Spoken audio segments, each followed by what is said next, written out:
Hey guys, Mrs. Chester here, and I hope you had a Christmas. I guess you must have because you're here now. Well, it's the 26th, and you know what happens now right after Christmas. We start counting up who died this year. Yep, it's celebrity death time. Now, there are a few celebrities who I missed the death of.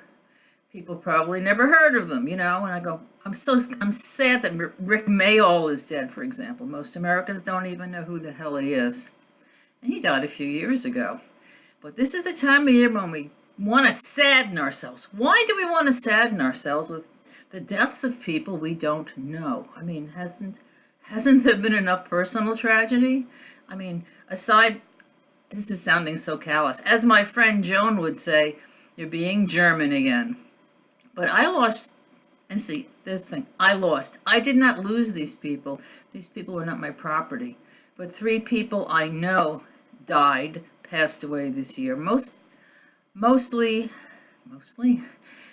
the people that I'm talking about, 2 of them I've known for over 20 years, and one I only met like 2 years ago.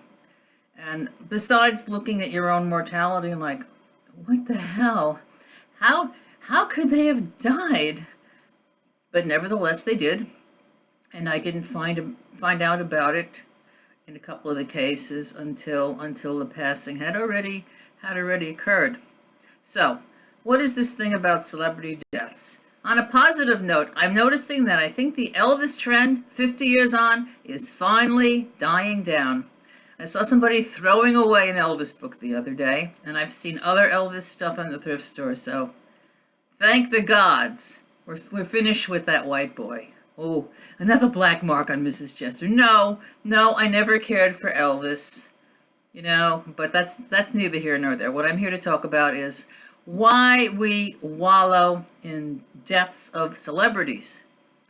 And that is because we are a media nation, and we don't have a whole lot of heroes, at least not individual heroes. This country is so diverse and divast that we really don't have, other than local heroes. Of course, we have lost local people this year too. We lose first responders, we lose firemen, we lose police who die in the course of duty, and that you have to feel sad for because they did it for us.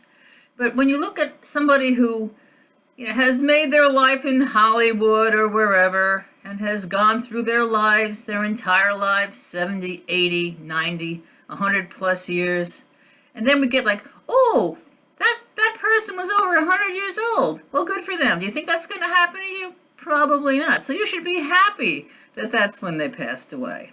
Why am I doing this? Because it's starting to show up now. It's starting to show up in the feeds. These are the people we lost. Yes, we all have loss. And for those celebrities who are making this, top 10, top 50, do they care if we care? They have, for the most part, families, plenty of adoring friends, gigantic funerals. I'm not going to name the celebrity who actually, not saying that person wasn't a good person, but changes of clothes in the coffin. Hey, we're all going to croak. And I don't think it does anything for us to mourn the deaths of people we don't know, who were very successful and had great lives.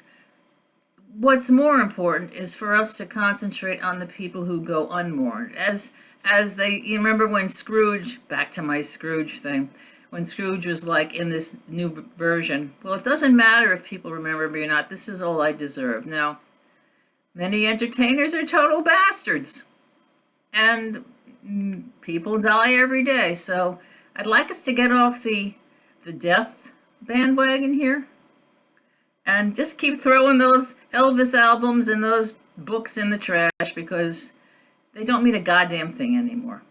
And on that it's not misogynistic, on that terribly, terribly honest note, Mrs. Chester hopes that whoever you're missing this year, I'm sure they know how you thought of them in life. And for my friends who were gone this year, and coworkers I've lost also, I'm remembering you even if Life magazine doesn't. Of course, Life magazine doesn't exist anymore. I'm going to go have my lunch. And thanks for listening.